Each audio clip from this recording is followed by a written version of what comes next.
Olá, boa noite a todos e a todas. Sejam bem-vindos à atividade da Faculdade de Educação à Distância nas palestras de pré-ENEPEX 2018.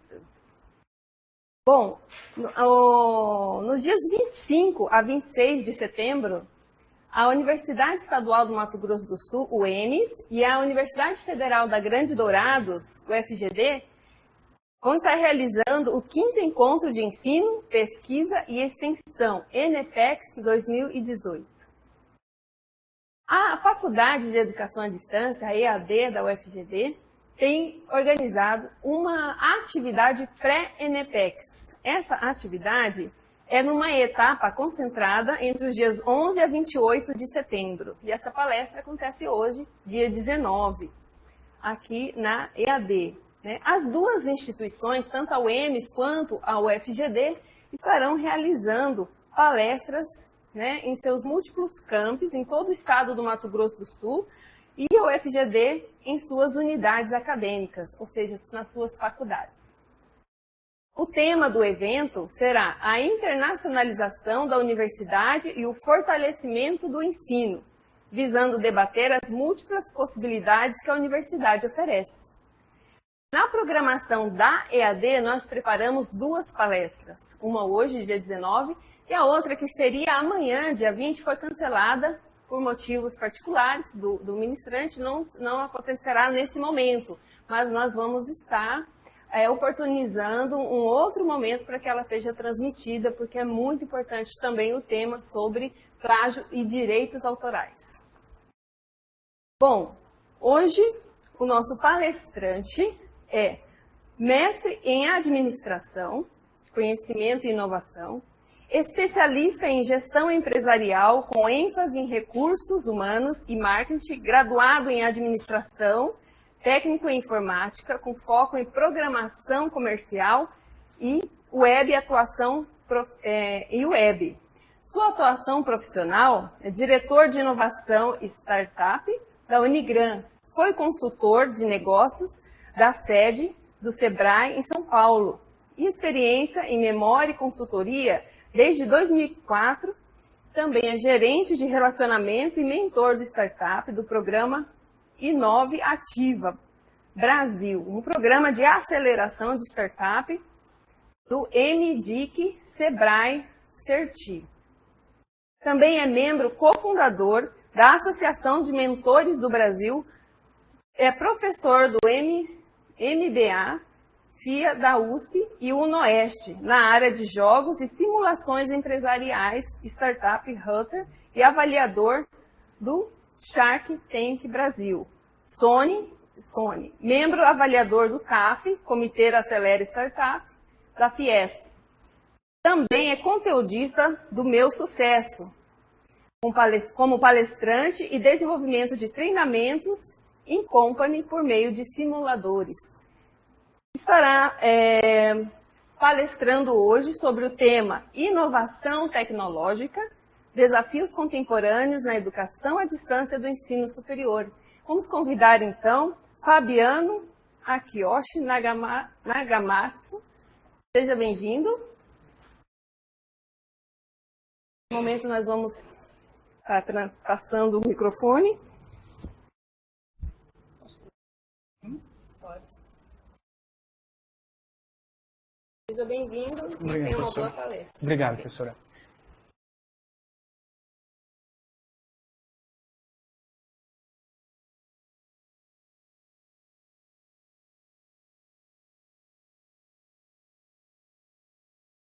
Exatamente aqui? Ok.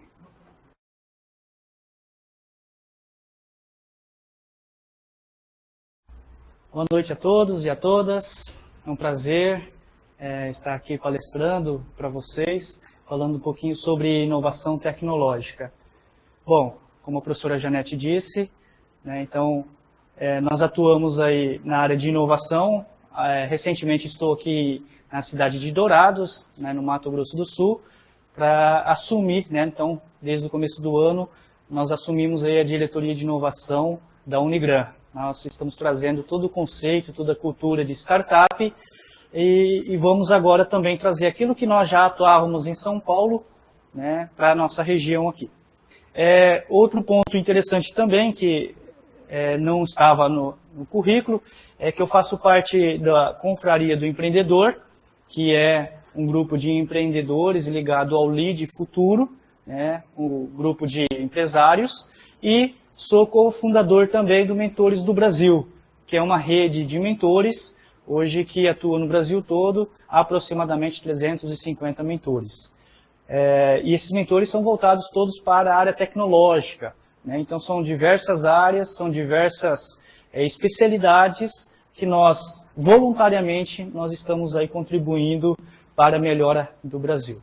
Bom, prosseguindo aqui então, nós temos a inovação tecnológica, desafios contemporâneos na educação do ensino à distância, e espero contribuir com vocês aí um pouco que eu sei aí da parte tecnológica, da parte de programação, daquilo que tem de mais novo dentro das startups.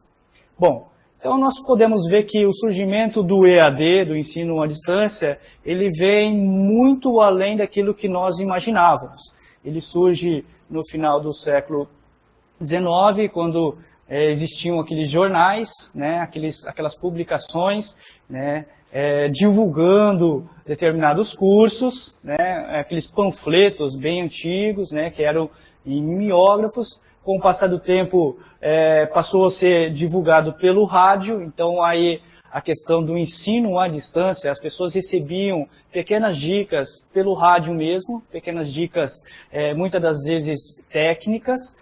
Com o passar do tempo, até 2008, que foi o último programa, nós vimos aí o telecurso, né, que era um telecurso, era o programa que passava pela TV, e isso muitas pessoas se especializaram a partir desse ensino à distância. Eram cursos mais técnicos também, que querendo ou não contribuiu aí para muitas pessoas que queriam se recolocar no mercado, né, utilizavam o do telecurso e recebiam em sua residência, por meio de correspondência, né, algumas apostilas, alguns exercícios também.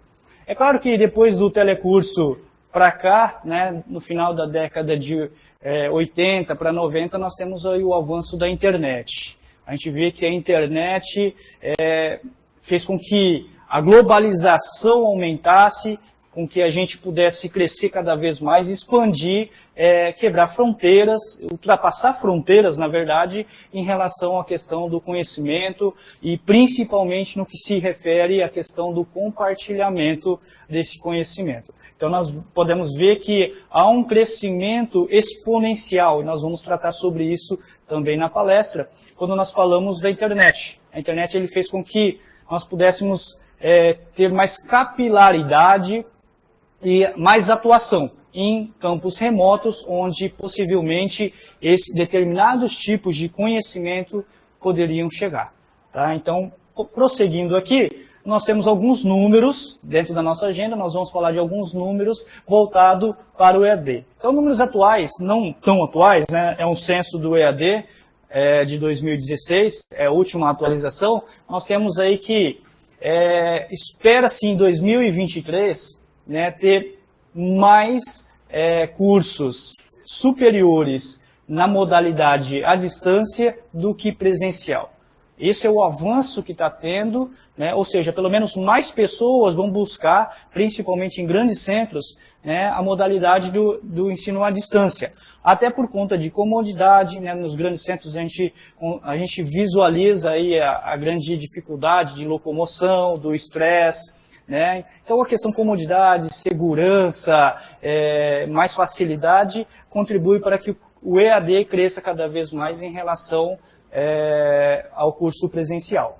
Bom, nós ainda no meio termo disso, nós temos uma transição, é interessante comentar aqui também, nós chamamos o semipresencial ou híbrido, né, ou blend learning, que muitos falam, que é basicamente o meio presencial e o meio à distância. Então, basicamente, algumas universidades têm adotado isso, o Ministério da Educação, eles não não entendem muito em relação a isso, eles acham que basicamente ou vai ser mais presencial ou vai ser totalmente EAD. E é claro que com o avanço da tecnologia, nós vamos estudar também a questão dos tipos de gerações. A gente vê que essa geração mais nova, a geração Z, basicamente é uma geração mais imediatista e o EAD proporciona mais recurso para isso. 26%, né, é um número total de alunos no EAD, no ensino superior hoje no Brasil, segundo o censo EAD de 2016. É claro que esse número já aproxima de 30%, sabendo que nós temos aí até esse ano para que a gente, as faculdades que se interessam em abrir, né, cursos de EAD, então eles devem abrir até o final desse ano, né, eles têm um prazo aí para poder expandir os seus campos, né, os seus polos de EAD. Nós temos de 37% dos entrevistados ou daqueles que fazem o curso EAD, eles estão na faixa etária dos 31 a 40 anos.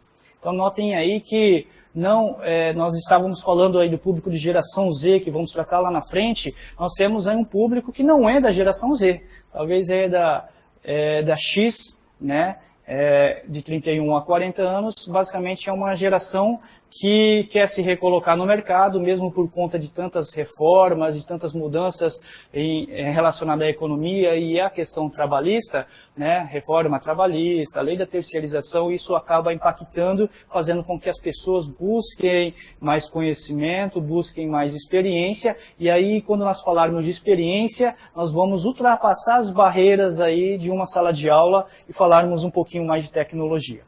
Prosseguindo aqui, nós temos aí de 2005 até 2018, nosso ano aqui, segundo dados da Sambatec, que é uma das maiores empresas hoje de criação de vídeo, de 10 canais de televisão, das maiores no Brasil, ele está em 8, pelo menos.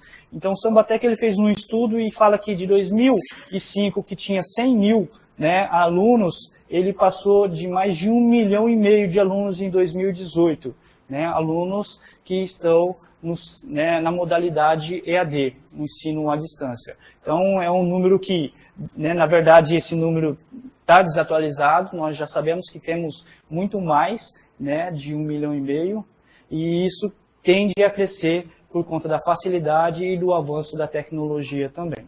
Bom, prosseguindo aqui, nós temos, então, outro dado interessante em relação à questão do EAD atualmente, que 21,4%, né, em 2016, ou seja, houve um crescimento em relação a esse ano de 2016. Então, 21,4%, quase 22% aí, né, de crescimento. E a expectativa para 2018 é que aumente mais, além daqueles mais de 1,5 milhão, mais 600 mil alunos. Então, nós temos aí até o final do ano, nós sabemos que muitas universidades abrem, né, cursos superiores, né, fora de época, né, vestibulares, então eles têm aí a capacidade, a capilaridade de atingir mais aí, né, esse mercado, essa demanda que está, né, para o público brasileiro. Bom, prosseguindo aqui com relação aos dados atuais, nós temos aí, segundo o censo EAD 2016 também, um dado interessante que boa parte é do gênero feminino, então buscam licenciatura, então boa parte, ou seja, 26% das pessoas que estudam, né, claro, boa parte que é do gênero feminino, mas desse gênero feminino, 26% estão buscando cursos de licenciatura, principalmente na questão pedagógica, né, que a gente sabe a escassez, né, de profissionais nessa área, né, muito me entristece quando as pessoas falam, olha, você vai fazer um curso, né? Talvez uma pessoa já que tem uma idade avançada, ou talvez um jovem que escolhe por licenciatura, pedagogia, letras, muito me entristece quando fala, eu não tinha o que escolher, escolhi pedagogia ou letras, algo mais fácil. E não sabe a importância desse curso, né, para o desenvolvimento do ser humano, como profissional, como pessoa. Então, eu acho que é uma escolha interessante, fico feliz e não entendo tanto que os cursos são escolhidos por falta de opção. Tá? Eu acredito que é mais por afinidade, porque sabemos que o ser humano de uma forma geral. Vamos pegar agora o nosso público, que é o público brasileiro, é um público que, querendo ou não, busca ensinar, busca repassar aquilo que sabe, quer, de certa forma, contribuir com a sua cultura local, regional, quem sabe aí nacional. Então, né, boa parte de quem estuda o EAD, né, segundo essa pesquisa, é do gênero feminino e busca a questão de licenciatura. Boa parte, né, do público feminino, 26%, né, busca aí cursos de pedagogia e letras. E aí, diante das instituições de ensino superior que ofertam o EAD, nós podemos verificar aqui, não saiu o número aqui, mas nós temos 210 instituições em 2016. Né? Já são quase 300 instituições hoje que oferecem cursos de ensino à distância, né, que sejam pelo menos 2 cursos de ensino à distância hoje em 2018. Então é um número que tende a crescer, é um número que, por conta de tecnologia, como disse, a questão de conforto, né, de comodidade, faz com que esse número cresça, e até mesmo por falta de opções em determinados lugares, as pessoas procuram estudar à distância, né, em outras localidades. Então ele procura na internet ali, né, determinados cursos, e ele passa a estudar da sua casa, né, um curso que é oferecido em um outro lugar muito distante. Outra coisa que chama muito a atenção nesse censo EAD, como, né, nós estamos fazendo inicialmente aqui um mapeamento do EAD para que a gente possa entender números, para que a gente possa entender basicamente, né, o que o EAD, como que é a atuação do EAD no Brasil. No censo diz que a mensalidade, aqui nós temos em 2017, né, o EAD, a mensalidade do presencial, na verdade, é de R$ 779, a média.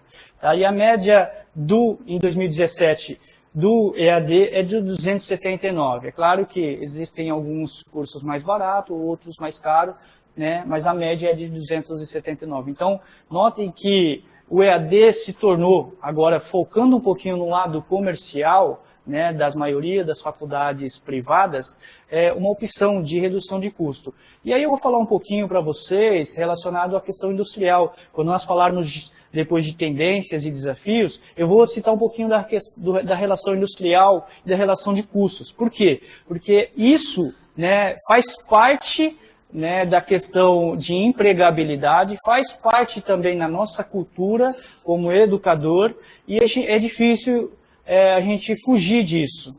Tá? Isso está impregnado em nós. Né? O filósofo Pondé, professor Pondé, ele diz muito bem isso, né? Que a gente acaba, por mais que a gente fale, olha, eu não sou muito a favor que a faculdade, né, comece a pregar questões de mercado, a faculdade, né, segundo a palavra dele, é uma coisa mais pura, é algo mais santa, e enquanto o mercado é algo do pecado, é algo mais, né, da competição, de coisas que talvez não são tão corretas da prática. É interessante que a faculdade, ela forma para o mercado, e a gente não pode esconder disso, que por mais que a gente pense que a faculdade é o lugar de coisas certas, corretas, independente de presencial ou EAD, nós temos aí a questão de que nós buscamos uma redução de custos, nós buscamos uma economia equilibrada, nós buscamos uma produtividade, nós buscamos, né, e oferecemos aos alunos, né, aos profissionais de informação isso. Nós oferecemos questões que a pessoa possa ser mais produtiva, ela possa galgar melhores espaços no mercado de trabalho. Então nós vemos que o EAD tem um custo menor, um investimento menor por conta das faculdades, e isso acaba impactando, né, na escolha, principalmente do usuário, do aluno, que prefere, né, pagar mais barato. Para a faculdade isso é mais barato também, porque o professor ele pode estar ministrando, né, da sua residência ou de um estúdio, não há uma frequência, né, corriqueira, rotineira, diária. Bom, agora nós vamos falar um pouquinho dos desafios. Falamos até agora, para que vocês se localizem, né, dos números, da situação atual do EAD, e agora eu quero passar um pouquinho para vocês aqui relacionado aos desafios do EAD, do ensino à distância. E para falar do desafio, como disse para vocês no slide anterior, eu gostaria de falar um pouquinho sobre a relação da indústria e do serviço. Nós temos um marco que é em 1990, basicamente, segundo o Amaru Maximiano ou Mário Caon, né, professores da área de gestão de serviço, eles falam o seguinte, que a partir de 1990, o Brasil ou o mundo empresarial ele acaba se dividindo. E como a faculdade forma profissionais para o mercado de trabalho, isso influencia muito também dentro do ensino. Porque nós temos aí o break da economia em relação à indústria e o avanço do serviço, o crescimento do serviço em relação, né, às principais atividades que compõem o PIB, né, nacional. Então nós podemos ver que a indústria ela começa a crescer, continua a crescer, é claro, mas ela só passa a crescer a partir do momento que há uma agregação de valor, há um diferencial, que isso pode vir por meio de pesquisas, consultorias, assessorias, auditorias, outros serviços que agreguem valor àquele tipo de produto, àquele tipo de comércio, ou até mesmo dentro da indústria, dentro de uma fabricação. Então nós temos aqui, dentro do desafio do EAD, que entender também um pouquinho da era da indústria. A gente vê que num primeiro momento, né, tudo a máquina a vapor, nós temos aí basicamente tudo mais manual, não é tão mecanizado, não é tão automatizado. Na verdade, num segundo momento, a segunda era industrial, nós vamos entender que é a era da produção em massa, em grandes lotes. Aí lembramos da Revolução Industrial, da época de Ford, né, quando ele fazia todo carro, você quer comprar um carro? Desde que seja preto e do mesmo modelo, não tem importância, né? É da época de Taylor, né? Taylorista, lá quando fala da administração científica, dos padrões, né? Da divisão de trabalho. Então nós temos aí a segunda era. Na terceira era da automatização do computador. Aí entra as grandes máquinas robotizadas, que são inclusive operadas por pessoas também, mas que há uma inserção ainda, né, do trabalho e da especialidade humana. Essa é a terceira geração. E recentemente nós estamos vivenciando, é claro que o berço da quarta geração industrial é a Alemanha. Nós estamos aí vivenciando a era cibernética dos sistemas, onde nós falamos muito de machine learning, de deep learning, ou seja, do aprendizado do robô. Imagine, é claro que longe disso que o robô vai se tornar como um ser humano, né? O ser humano tem sentimentos, aspirações, mas o robô ele tem a capacidade, uma vez programado, de aprender através da inteligência artificial alguns parâmetros. E aí ele mesmo operar. Então, assim, alguém me perguntou um dia em sala de aula se o robô ele substituiria totalmente, né, a ação do homem no trabalho. Eu falei assim, totalmente não. Ele fará, né, claro, com mais precisão, com riqueza de detalhe, aquilo que o homem faz operacionalmente. Isso com certeza, com menos erro, mais rápido, né, com agilidade, isso é fato, já acontece, né, nós podemos até falar na área de serviço também. Quantos robôs hoje não estão atuando na área jurídica, no Lautec? Né? Quantos robôs não estão, né, atuando, lendo laudas, artigos, em frações de segundos? Na área do Health Tech, na área da saúde, tecnologia para a saúde, a gente pode entender, então, que também muitos robôs estão lendo artigos científicos e artigos, diversas fotografias, e achando soluções que demoraria muito para um médico achar a solução, um diagnóstico mais preciso. Albert Einstein, um hospital muito renomado, ele utiliza isso. Ele já utiliza a inteligência artificial do Watson, né, da IBM, para poder fazer esse tipo de trabalho. Mas é claro que nós passamos aqui para que a gente possa entender um pouquinho qual que está sendo a trajetória e quais são os desafios desse nosso novo EAD, do ensino à distância. E aí, prosseguindo aqui, pessoal, eu trouxe esse quadro. Eu lembro que a primeira vez que eu apresentei isso para um grupo de professores um tanto mais tradicionais, né, o mais novo tinha aí 40 anos lecionando. Então eu falei assim que o mercado ele está buscando isso, carros mais autônomos, onde não tem um motorista, e há quem diga, né, o dono da Tesla, o Elon Musk, ele fala que possivelmente, para ser mais seguro, futuramente talvez é melhor que até o homem não tire mais a carteira de habilitação, mas que um robô dirija por ele, ou que robôs façam serviços de seres humanos, questões mais operacionais. Impressoras 3D, nós temos na nossa universidade, estamos estudando algumas tecnologias de impressoras que já imprimem órgãos compatíveis com o corpo humano. É claro que aí tem todo um estudo genético por trás disso também. E nós temos alguns algoritmos. Algoritmos é aquela questão que eu falei para vocês do próprio robô aprendendo, né, a máquina aprendendo aquilo que o ser humano vai imputando de dados e informações. Isso tudo força com que no mercado de trabalho nós possamos analisar que uma parcela dos trabalhadores, ele perca o seu serviço. E aí, se a gente pensar no ponto de vista de inovação, ou até mesmo de startup, isso é positivo. Isso não é negativo. A gente poderia olhar e falar assim, não, isso aqui é uma ameaça para a gente.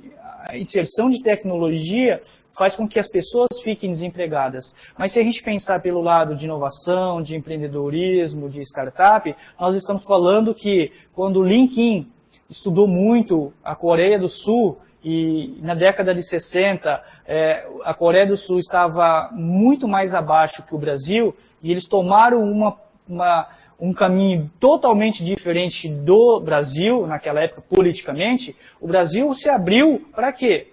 Para que muitas empresas entrassem no Brasil e recebessem aí incentivos para gerar emprego. A curto prazo, isso é muito bom. Não estou criticando totalmente, mas a longo prazo, isso gerou um certo desconforto. Por quê? Porque as grandes empresas vinham para o Brasil, mas esqueciam, ou melhor, deixavam os seus P&Ds, pesquisas de desenvolvimento, o seu core, lá no seu país. E o Brasil só entregava mão de obra. E o que a Coreia do Sul fez? Fechou por um determinado tempo, no prazo de 8 a 10 anos, não entrava e não saía. Se saísse, as pessoas poderiam estudar, mas voltavam para ensinar as demais. Era a questão, começava aí dentro da Coreia do Sul, a questão do compartilhamento. De que o que eu sei, eu tenho que ensinar a outras pessoas, porque outras pessoas vão ensinar outras, e assim nós vamos crescer junto. A Coreia do Sul fechou-se para a educação. Fechou para que eles pudessem aprender, para que eles pudessem ser capacitados, não só tecnicamente, tecnologicamente, mas de uma forma cultural, né, empreendedora, e isso contribuiu para quê? Para que hoje para que eles tenham grandes marcas ali, como Hyundai, né, a própria Samsung, compraram agora recentemente a Kia. Então, várias marcas famosas hoje que nós temos de ponta estão lá. E aí o LinkedIn fala o seguinte, né, numa visão mais empreendedora: se tudo vai bem, algo pode estar errado. É uma parafrase que eu coloco, por quê? Porque ele fala que se tudo vai bem é porque, né, ninguém está se mexendo, é porque está na zona de conforto. Então, não estou defendendo aqui leis, né, diretrizes, nada política. Estou simplesmente falando que a dificuldade que nós passamos, ou os entraves que nós temos como aluno, como professor, ou como empresário, como empreendedor, faz com que a gente se torne cada vez mais criativo.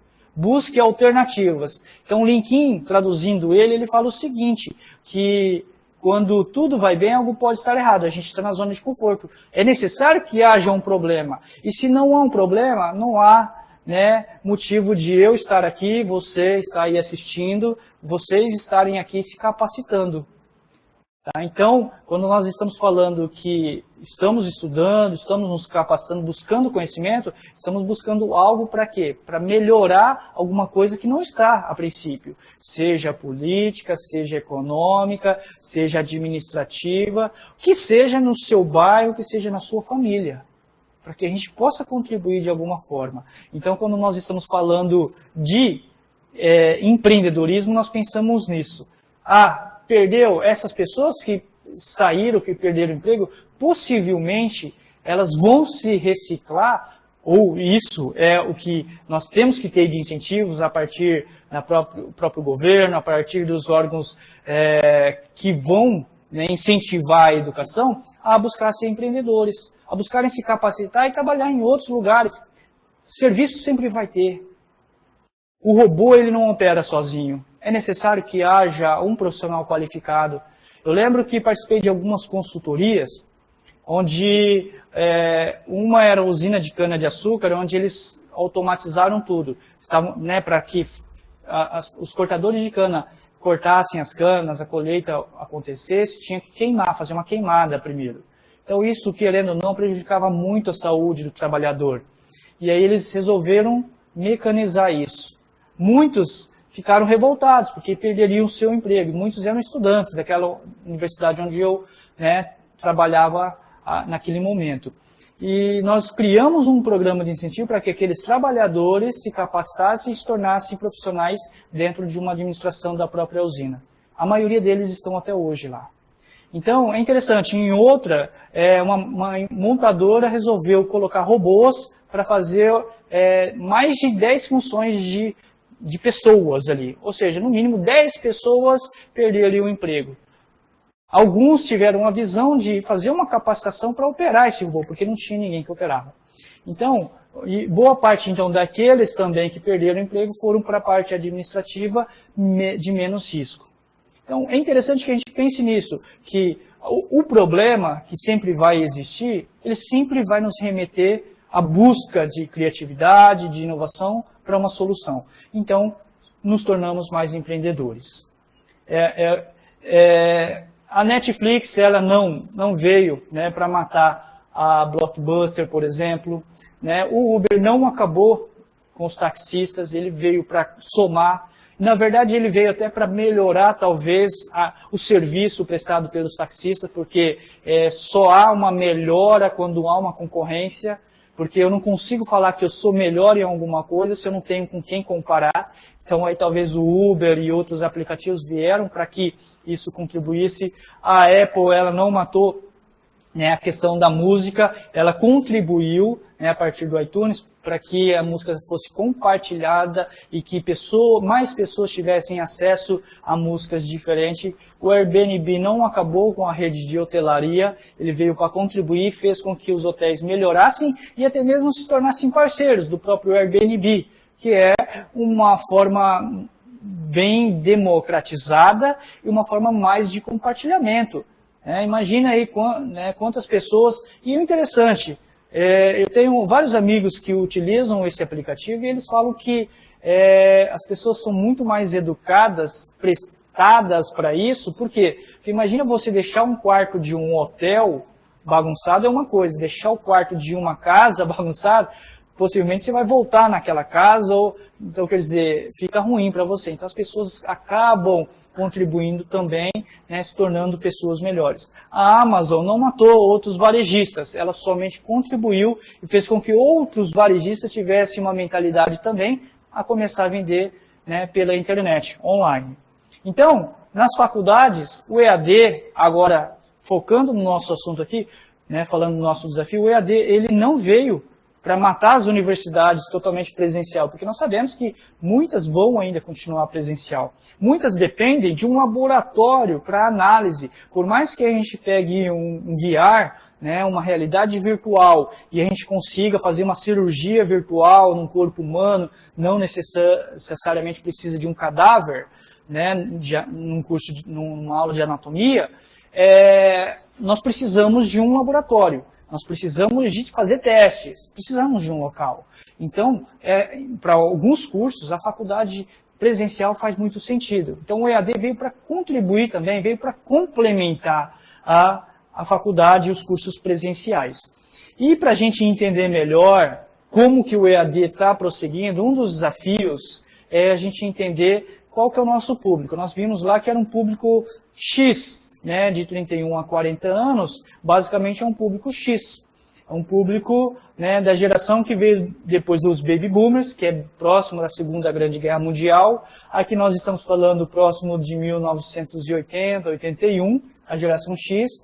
A Y, né, para a maioria dos autores, né, há uma divergência, mas fala-se que até 1995, outros vão até 99, e a geração Z é a nossa geração atual da molecada aí, que é tida como high-tech, é a molecada para muitos economistas, né, tradicionais como uma geração perdida, para outros uma sociedade líquida, para outros um público mais volúvel, que muda rapidamente de ideia. Independente é o nosso público, é o público também, né, desde a Baby Boomers também, até essa, talvez mais essa, a geração Z, é o público do EAD.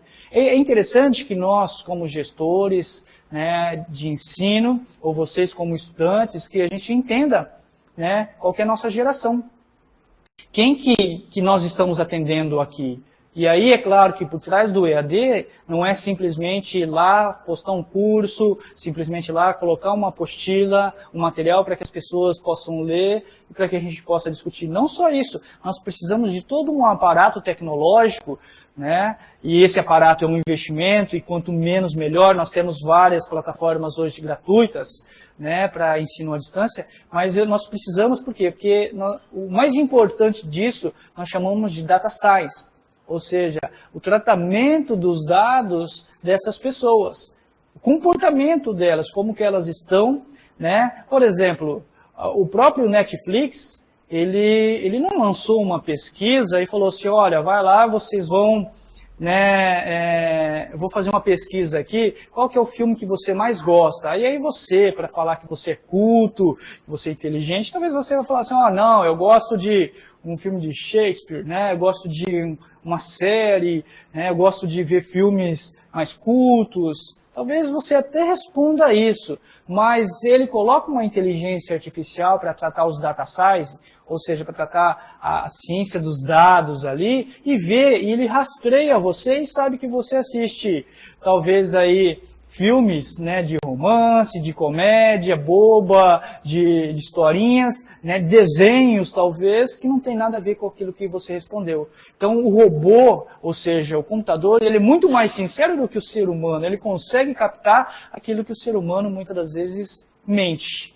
Então, é interessante que a gente conheça o nosso público e, mais do que isso, que a gente saiba tratar esses dados dentro do EAD, dentro dessas plataformas, e aí nós vamos tratar isso, falar um pouquinho da tecnologia. E aí, quando nós estamos falando aqui dos desafios, um deles também é um grande discurso que tem em diversas faculdades, que, né, inclusive, teve num congresso recentemente na Bahia, de faculdades de ensino superior privado, quando eles falam assim, o interessante hoje, para se sobreviver, porque eles pensam também comercialmente, é se defender dos grandes ataques, independentes tecnológicos ou não, né, ou atacar, né, vamos atacar com novas tecnologias, tentando neutralizar estratégias do concorrente no EAD. De certa forma, o mundo está partindo para isso. Esse é o grande desafio. Tentar trabalhar colaborativamente. Tentar criar uma grande rede e fazer com que talvez o meu concorrente seja o meu cliente ou talvez ele seja o meu grande parceiro. Então, essa grande criação do network numa rede colaborativa, ela vem muito crescendo naquela geração que nós falamos, a geração Z, da Y para Z. Por quê? Porque é uma geração que não está preocupado em ter, ele está preocupado em ser. Ele está preocupado não em acumular riqueza, mas ele está preocupado em fazer com que o que ele aprendeu tenha sentido, seja uma missão, tenha um legado, e que isso não seja para uma ou duas, mas que isso tenha uma capilaridade, uma escalabilidade alta. Não pensando em mercadologicamente apenas, ele pensa que isso socialmente tem que contribuir para muitas pessoas. Então, hoje nós estamos partindo para isso, principalmente no que se refere à inovação e a forma dentro das startups de uma forma colaborativa. E aí o que eu tento falar para as pessoas quanto à questão do desafio do EAD? Estou falando que se você é um gestor de um curso EAD, né, que nós já estudamos há muito tempo, tente trabalhar com que a dinâmica, com que o propósito de cada aula, aí nós utilizamos metodologias inovadoras, metodologias ativas, para que isso seja colaborativo, para que isso não seja mais um engessamento, né, um enquadramento daquilo que se vê em sala de aula, lousa, giz e guspe, né, seja encaixotado e colocado dentro de um computador, para que a pessoa possa acessar uma apostila, ler e ouvir um professor apenas. Mas que isso seja de uma forma mais colaborativa. E a colaborativa vai muito além de simplesmente um ajudar o outro, mas que o aluno talvez seja o grande protagonista, tá? Esse é o grande desafio, né, no curso de EAD. Não só em sala de aula, mas o aluno tem que ser o protagonista. O aluno tem que ser o centro da atenção para que ele possa vivenciar, talvez de forma muitas vezes errada, isso é bom, porque a gente não sabe o certo se a gente não erra, né? Porque eu costumo falar que em sala de aula ou em uma aula, seja presencial ou à distância, o erro é interessante. Pode-se errar bastante. A sala de aula é um lugar, né, para errar. Porém, se você erra no mercado, o mercado, nós costumamos falar, não tem replay. Então é interessante que a gente entenda isso, que a gente possa fazer vários testes. Eric Rice é um grande escritor da área de startup e ele fala da cultura startup. Quando fala da cultura startup, ele está falando que cada erro é um trampolim para o sucesso. Então é interessante que a gente pense de uma forma sempre colaborativa. E aí quando nós estamos falando, aqui anteriormente, né, passou rápido aqui, mas anteriormente tinha uma foto de um livro, de um e-book, onde ele recebeu, ele tinha que ler. Não é muito mais fácil fazer demonstrações, talvez por vídeo, onde a pessoa assiste, analisa na prática o que de fato estava escrito ali no livro? Não estou fugindo, né, de teorias e conceitos. É necessário que a gente tenha teorias e conceitos que é a base da educação, do ensino. Mas o aprendizado ele vem a partir da prática. Ele vem a partir do erro ou do acerto. Então eu preciso de ter, então, simulações, eu tenho que ter práticas, eu tenho que ver, talvez, como foi, talvez, uma operação certa e como foi uma operação errada, para que eu possa entender, de fato, aquele conceito. Então, no EAD, a gente tem esse desafio de tentar trabalhar questões mais práticas, com cases, talvez, né, muitos, por trabalhar, né, com a própria internet, trazem aí vídeos, áudios, relatos, depoimentos, testemunhais, que contribuem cada vez mais aí para o aprendizado e para uma visão mais sistêmica do próprio alunado de EAD. Bom, e aí nós temos aí o típico, né, a live ou a teleconferência entre uma ou duas pessoas ou mais pessoas participando aí de uma aula. Então, isso, querendo ou não, contribui, e quando a gente, é claro que boa parte, né, segundo, não trouxe esse dado, mas boa parte dos cursos EADs são um retrato daquilo que é mais tradicional de sala de aula. São e-books, são conceitos, muitas das vezes sem embasamento prático, né, as pessoas se cansam de ler, né, e depois respondem questões apenas. Fóruns, simples. Esse é o mais tradicional. O que é interessante é que a gente tenha uma interação, que o fórum ultrapasse as escritas e que a gente venha falar, porque eu não sei como que está a fisionomia de quem está recebendo ou de quem está falando. Então é interessante que a gente entenda também. Isso aqui vale muito para o aprendizado, porque nós estamos resgatando a questão da experiência. Em sala de aula é fácil eu visualizar cada um de vocês, saber se vocês estão gostando ou não, se vocês estão aprovando, se vocês estão entendendo ou não. Imagina se fosse só a escrita aqui. Dificilmente conseguiria saber, por meio de palavras, de de textos o que a outra pessoa está expressando, ou se de fato é ela mesma. Então é interessante que a gente tenha esse desafio de trazer a questão da humanização, da experiência, do contato, por mais que seja à distância, é interessante que a gente tenha essa relação, essa proximidade. É um desafio do EAD. E aí, quando nós falamos do EAD como tecnologia, nós estamos falando aqui de uma organização exponencial, ou crescimento exponencial. E aí eu deixo como referência para vocês o livro, né, de crescimento exponencial, ou melhor, organização exponencial, de Smale. Tá? O Smale, ele escreveu em 2015, e querendo ou não, ele relata várias empresas inovadoras que tiveram um crescimento exponencial, que basicamente é uma organização, né, exponencial, é aquela cujo impacto ou resultado é desproporcionalmente grande, pelo menos 10 vezes maior, comparado aos seus pares, né, aqueles do mesmo segmento, né, devido ao uso de novas técnicas organizacionais que alavancam as tecnologias aceleradas. Isso aqui, basicamente, trazendo para a educação, é aquilo de mais novo que nós, no EAD, de uma forma geral, estamos utilizando como metodologias ativas.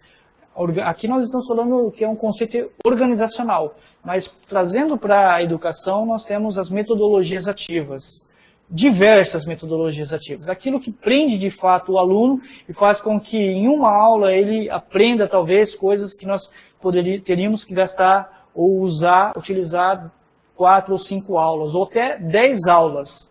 Em uma aula ele consegue. Por quê? Porque ele teve uma metodologia mais prática. Então, aí nós temos a diferença de um crescimento linear, representado aquilo que é mais focado em bens físicos, aquilo que é mais tangível, daquilo que é informação. Informação é sempre representada pela busca de automação, faz com que nós tenhamos aí um crescimento exponencial, um crescimento rápido, um crescimento assustador. E esse crescimento exponencial, é claro que não faz parte dessa nossa palestra, mas ele está muito presente dentro das startups, ele está muito presente dentro das empresas inovadoras, não somente, digo, desses novos jovens da geração Y e Z, mas também dessa geração mais velha que entendeu que o mercado hoje ele está propício a buscar essas novas tecnologias. Olha que interessante um dado, né, de uma revista As Profissões do Futuro. Ela fala que mais pessoas se inscreveram nos cursos online de Harvard em um ano do que em todos os 377 anos da sua história, da sua existência. Olha que interessante. Isso não é um crescimento exponencial? A gente pode analisar que em um ano eles conseguiram o que eles não conseguiram em 377 anos da sua história. Ou seja, olha a capilaridade que eles tiveram a partir dos cursos EAD, os cursos à distância. Começaram com cursos gratuitos, ainda mantém muitos cursos gratuitos aí, paga-se depois para quem quiser a certificação, mas hoje, querendo ou não, é um grande exemplo de um crescimento exponencial no EAD. E aí o desafio é fazer mais com menos.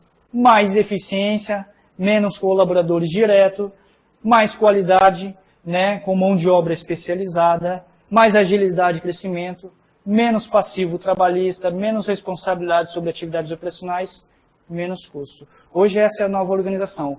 Talvez isso, vocês poderiam falar, isso é totalmente organizacional, Fabiano, empresarial. Isso se transfere também para as universidades, sejam elas públicas ou privadas, porque ali dentro nós temos questões de produtividade, sejam elas acadêmicas, científicas, ou de extensão.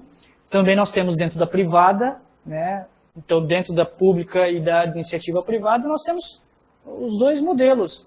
Como disse para você, a era industrial de produtividade, de qualidade, de performance e com relação à gestão, diminuição de custos, economia, faz presença dentro dos cursos também, sejam eles presenciais ou à distância. Por isso é necessário que a gente também trate. E a tendência, uma das tendências do EAD, segundo o Thomas Prey, do do Instituto Da Vinci, ele fala o seguinte, que ele diz assim, eu projeto que em 2030 a maior empresa da internet será uma empresa de educação, da qual nem ouvimos falar ainda.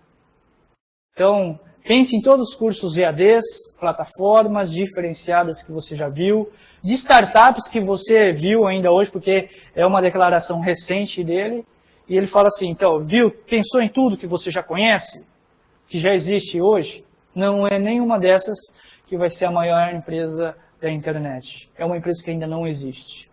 Em outro dado, não por ele, mas que eu tirei da Startse, né, que é uma grande organização de fomento à startup, ele fala o seguinte, que em 2032 nós teremos profissões para os nossos jovens que nunca imaginamos. Mas isso é fato, porque há 10 anos atrás não existia um profissional de marketing digital. E hoje existe profissional de marketing digital. Então, notem que conforme vai avançando a tecnologia, vai avançando também as novas profissões. E a gente, o Pondé ontem numa palestra aqui em Dourados, ele mesmo disse, já tem a profissão do curador de quem faleceu, curador da rede social de quem faleceu. Ou seja, tem gente que faz um testamento e escreve que fulano ou ciclano vai cuidar da rede social dele quando ele falecer. Olha que coisa. É uma profissão isso já. Tem gente que já está lá, então às vezes você vê lá, a pessoa faleceu, mas está lá alguém postando alguma coisa tal. Oh, calma aí, quem que será? Alguém está criptografando tal? Não, é o cara que ficou responsável, para poder administrar a sua rede social, social media. Vamos lá. Bom, 65% das crianças, aí ó, entrando no primário hoje, irão trabalhar em empresas que ainda não existem. 65%, isso segundo o Fórum Econômico Mundial. E aí nós temos algumas tendências que aqui eu quero fechar com vocês, para a gente, não sei se a gente faz um debate, professora, abro perguntas para quem, o pessoal que está assistindo também, tem a possibilidade de mandar para a gente o questionamento. Algumas tendências que ao longo dos meus estudos, tanto de ensino à distância quanto o ensino presencial, dos meus 12 anos de academia, eu venho estudando. É claro que da minha história mesmo, que começa comigo, não sou tão velho assim, é o gamification. A minha primeira empresa que eu montei com 13 anos de idade, minha mãe inclusive assinava por mim, emancipava, foi de game. Depois eu fui avançando e hoje, claro que eu trabalho com games, serious games voltados para a corporação, para treinamento corporativo. Mas um dado que é interessante que vocês prestem atenção e se atualizem bastante, busquem conhecer, não é nem mais o machine learning, um aprendizado da máquina, mas é o deep learning.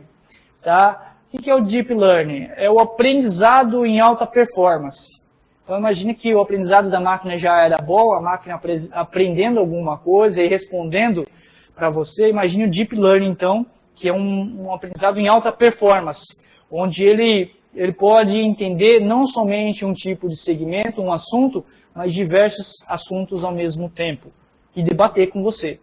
Nós tivemos há um tempo atrás, isso está na internet, inclusive, um robô, o Watson, na verdade, da IBM, que disputou com os dois caras que têm um QI mais elevado num programa de perguntas e respostas nos Estados Unidos.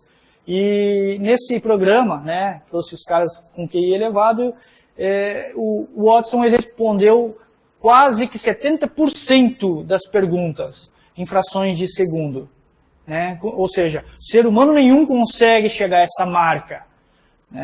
Por quê? Porque ele tem a capacidade de aprendizado, é claro, baseado no quê? Nós sabemos que os bancos de dados distribuídos no mundo foram feitos por homens, foram alimentadas por homens. E isso é o cérebro desse tipo de robô, seja ele deep learning ou machine learning. Então, esse deep learning é interessante que vocês busquem conhecer, porque querendo ou não, a China lançou uma plataforma chamada VIPE Kids. essa plataforma de ensino de idiomas recebeu agora 100 milhões de dólares recentemente. Né? Então, ou seja, é uma plataforma, é uma startup que ninguém, né, dava nada, achando, mas é mais um ensino de idioma. Não, é um ensino de idioma colaborativo. Se você sabe português e sabe bem o português, você pode ensinar muitas pessoas de outros idiomas a falar português. E você ganha por isso, inclusive. É só você se cadastrar nessa plataforma. Né? Se você sabe inglês, espanhol, quer aprender, você pode fazer uma troca ali. Então, hoje, eles conseguiram uma capilaridade no mundo muito grande. É uma plataforma chinesa e muito daquilo, mas é simples, então era só eu criar uma plataforma, fazer um matching de pessoas, que um quer aprender uma coisa, o outro quer ensinar, ou os dois querem aprender e tem o que aprender, o ensinar, né, e que um casa com o outro, há um matching, é só isso? Não. Então, eles têm um machine ou deep learning, ou seja, tem uma máquina que trabalha para fazer todos esses cruzamentos de uma forma inteligente e rápida, né? Sem uma margem de erro muito grande, uma margem de erro muito mínima. Então, a função hoje, né, da máquina, do robô hoje, né, em contribuição positiva para os cursos à distância. O outro é o gamification. Né, nós temos que criar momentos lúdicos, prazerosos, para que as pessoas, né, o aluno, né, o profissional em formação esteja gostando da matéria, para que ele se sinta ali, tenha uma empatia, para que ele saiu já muita pesquisa relacionada à questão da competição. O ser humano, de certa forma, ele é competitivo. Por mais tímido, retraído que ele gosta de uma certa competição. E isso contribui, então, para que a gente possa criar vários games, simulações, para que as pessoas possam aprender uma matéria de forma divertida. E Open Innovation, então nós temos aqui a inovação aberta, ou seja, é a questão da colaboração, é a questão de contribuir com outras pessoas, então talvez muitas das coisas que entram, elas são compartilhadas. Tá? Então, a matéria do professor, às vezes, não vem de uma forma completa, propositalmente, porque muitas coisas vão sendo inseridas pelos próprios alunos de diferentes localidades. Né? Na nossa instituição lá, nós temos alunos fora do país, em outros países, pelo menos em 15 pontos fora do país, e isso proporciona o professor ter uma interação com alunos de outras culturas, que têm outras culturas. E isso, querendo ou não, é uma inovação aberta. Mas, sobretudo, em relação à tecnologia, é interessante como tendência, e eu não deixo de falar que é um desafio nosso também, a questão da humanização. Por mais que tenha robô, por mais que a gente tenha todo um aparato tecnológico que erra menos que o ser humano, a gente tem que entender que nós estamos trabalhando com seres humanos. Não me lembro o autor, mas que fala que por mais que nós somos competitivos, parafraseando aqui, quando você tratar com um ser humano, que possamos simplesmente ser seres humanos. Que nós podemos tocar numa alma sendo apenas uma outra alma, que é, né, dotada de sentimentos, que seja humano de fato. Então, quando nós estamos falando de humanização, nós estamos falando de empatia, nós estamos falando o que a pessoa do outro lado está pensando. Não queremos só volumes e volumes de pessoas. Né? Não podemos pensar a educação hoje, à distância, simplesmente como forma comercial.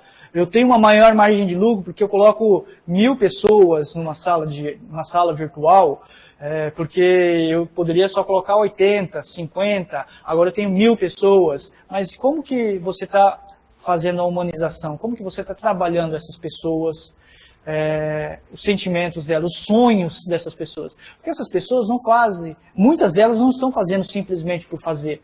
Elas têm um sonho, elas têm um objetivo, elas têm uma missão. Então a humanização é muito importante e que dê sentido para a vida, da vida. Que as pessoas hoje, essa nova geração Z principalmente, está buscando isso. Sentido. Elas não fazem por fazer um curso, elas estão buscando né? Mesmo porque muitas, né, essa é uma pesquisa que muitas estão terminando o ensino médio e estão demorando para se ingressar na graduação. Antigamente, para a gente, pô, é perigoso você não sair e já ir direto, você vai perder alguns anos, tá fora do mercado. Elas não, elas preferem pensar, se capacitar, fazer toda uma questão, né, de pesquisa para saber se é realmente aquilo, porque é a vida dela que está em jogo, é o sentido da vida. E o sentido da vida não é porque eu agora estou estudando, perdi o sentido, depois eu volto a ter sentido. Não, o sentido é participativo dentro também de uma universidade, seja ela presencial e, no caso aqui, à distância. Eu tenho um tempo ali investido para que eu possa estudar à distância. E aí eu pergunto, qual que é o sentido da vida? Estamos, como educadores, oferecendo algo que vai dar sentido para que ela possa ser um bom profissional? Eu não estou falando um profissional só produtivo, que dê lucro para a empresa dele, ou que ele seja um profissional milionário, como muitos pregam por aí. Estou falando que, simplesmente, ele vai ter um sentido para a vida dele, seja profissional ou pessoal, familiar, para o bairro dele. O que ele vai contribuir? Qual que é a importância dele a partir desse curso à distância que ele está fazendo? Então, basicamente, essa mensagem que eu deixo são tendências no EAD e deixo os meus contatos aqui para vocês, aqueles que quiserem. Esse é meu WhatsApp, né? O DDD ainda é 11 mesmo, tá? Eu estou há pouco tempo em Mato Grosso do Sul, sou de São Paulo, como a professora Janete disse, eu trabalhava na sede do Sebrae São Paulo com inovação. Recentemente vim para cá para assumir a diretoria de inovação e trazer aí a questão de startups para o nosso estado aqui, fazer com que a inovação seja um ponto, um fator que contribua para que a educação seja mais fácil, para que o conhecimento seja, né, mais disseminado entre as pessoas, principalmente aquelas que não têm condições. Então, deixo meus agradecimentos aqui pelo convite, agradeço a atenção, muito obrigado, pessoal.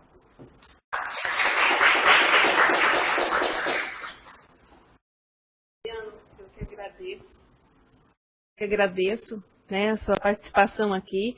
Nesse momento, quem quiser contribuir, participar com alguma questão, né, um comentário, nós estamos abertos tanto no chat, eu vou pedir aqui para colocar o bate-papo do chat, para a gente ver se os nossos participantes, tinham 62 inscritos para a palestra, né, a sala de bate-papo aqui está cheia. Eu estou aqui com o celular, que facilita bastante também, né? Vamos dar uma olhadinha aqui. Bastante elogios da palestra. Eu, particularmente, quero agradecer, estou, assim, fascinada e muito emocionada também com a palestra, né? De saber que a educação à distância, a educação online, ela democratizou, né, esse acesso ao ensino. Todo mundo hoje tem um smartphone, né, ou um iPhone na mão e pode estar participando. Estamos com muitos estudantes participando através do telefone, de onde ele está, podendo participar dessa palestra. Então, isso é muito, muito, assim, bacana. E também me fez pensar muito sobre rever as práticas, né, e poder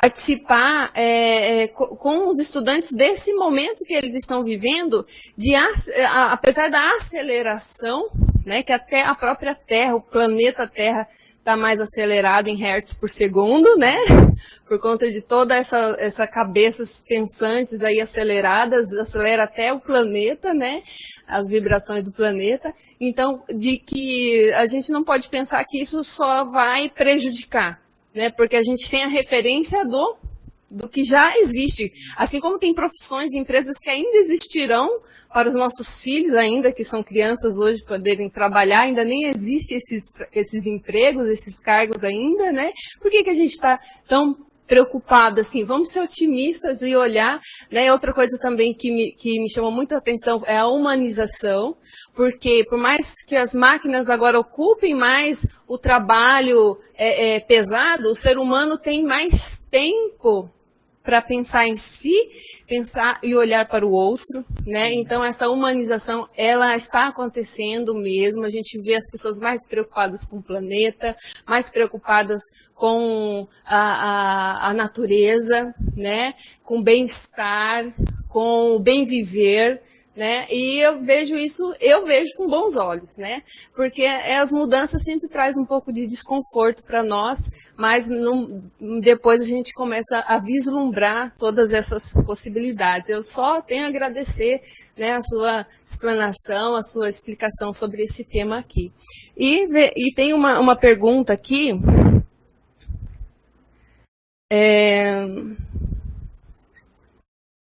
Aqui o João Paulo Francisco está fazendo uma pergunta, ele tem uma dúvida se a tecnologia está de braços dados, né, de mãos, com a língua brasileira de sinais, com a Libras LED. Acho que até eu não conheço isso, é LED. É isso, não sei se você conhece.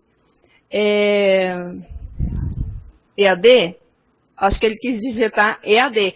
Inclusive, né, nossos cursos aqui, nós somos as intérpretes, porque nossos alunos, a maioria são surdos, né? Esses alunos ouvintes aqui estão aqui no curso de Libras, aprendendo também, são estudantes da psicologia, psicólogos formados também, estão aqui aprendendo Libras. E como a tecnologia contribuiu para que as pessoas surdas pudessem ter mais acessibilidade, né, de informação, de poderem se formar, como que os vídeos, né, como que essa tecnologia só facilitou com que eles participassem mais ativamente da sociedade, que antes, sem essas tecnologias, eles ficavam bem limitados. E hoje, com o YouTube, eles enviam seus vídeos, eles participam bem mais, são bem mais presentes, né. Então, acho que é isso que ele quis dizer aqui, né. Alcieres, dizendo, excelente palestra, né, porque as universidades públicas têm investido muito pouco em cursos de EAD, pós-graduação e especializações em EAD. Mas é isso mesmo, acho que né, aos pouquinhos vão agregando essa ideia, vendo que só tem a ganhar e não a perder. Os taxistas ainda brigando com o Uber, né? Mas daqui a pouco as instituições públicas, federais e os institutos, enfim, vão dar o braço a torcer, né? Nós aqui no FGD a gente enfrenta também alguns desafios, né? Para que a EAD seja institucionalizada, de fato, aqui. A gente já teve bastante avanços, mas ainda encontramos alguns desafios. Mas isso só vem a somar, né? Para nós. Deixa eu ver se tem mais alguma pergunta. Estou dando bem rápido aqui, Estamos com vários polos, Mundo Novo, Japorã, vários polos presentes na palestra.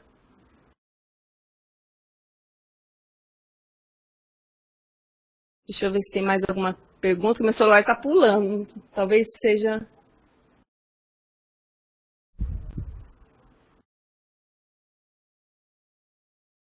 É isso, muitos elogios, né, na palestra.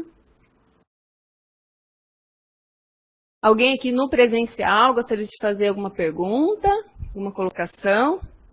Deixa eu ver aqui no WhatsApp, que no WhatsApp facilita também, né? Muitas perguntas. Aqui a Ana Maria, né, do curso Letras Libras, também pensa que o ensino médio, a maioria dos acadêmicos do ensino superior vão estar totalmente transferidos para a EAD em menos de 10 anos. Que ela vê nitidamente o processo de humanização crescendo a cada dia, né, nesse contexto de inovação e evolução das tecnologias, né? Então, acho que são mais colocações do que perguntas mesmo, né? Mais alguém quer fazer pergunta aqui? Mais alguém que está nos assistindo gostaria de fazer uma pergunta pontual para o Fabiano?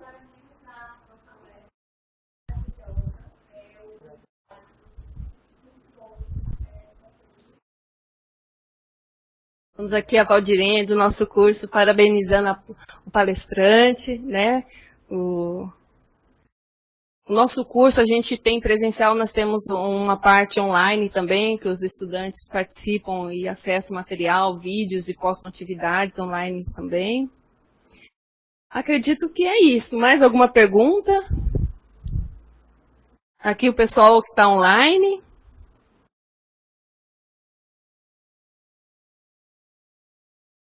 A palestra está sendo gravada, tá bom? A gente vai disponibilizar depois no portal da IAD, que quem perdeu pode assistir depois, quem quiser rever a palestra também vai estar disponível, tá bom? Bom, então, mais uma vez eu agradeço, Fabiana, as portas estão sempre abertas aqui da nossa faculdade, tá? Em outras oportunidades, com certeza, trazendo mais novidades, mais questões, né, para a gente estar pensando juntos sobre isso, tá? Se quiser fazer alguma colocação final, também fica à vontade. Bom, só quero novamente agradecer a todos. Como a gente trabalha na gestão do Inovativa, que é um programa de startups, né, que acelera as startups, que contribui não só para jovens, como o público mais experiente também, vinculado ao MDIC, que é do governo federal, a gente vê principalmente muitos projetos e empresas de startup voltados para a área da educação.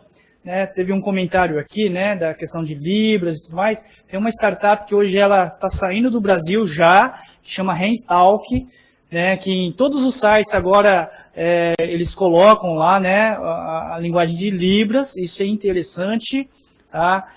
Saiu desse programa de startup. Para a área de psicologia, por exemplo, né, um menino que hoje, terminando o doutorado, hoje ele é um investidor de outras startups, né, de uma forma colaborativa. Ele sempre passou por vários bullying, né, na sua infância, adolescência, juventude, e hoje ele criou uma startup, né, para combater isso dentro do ensino médio.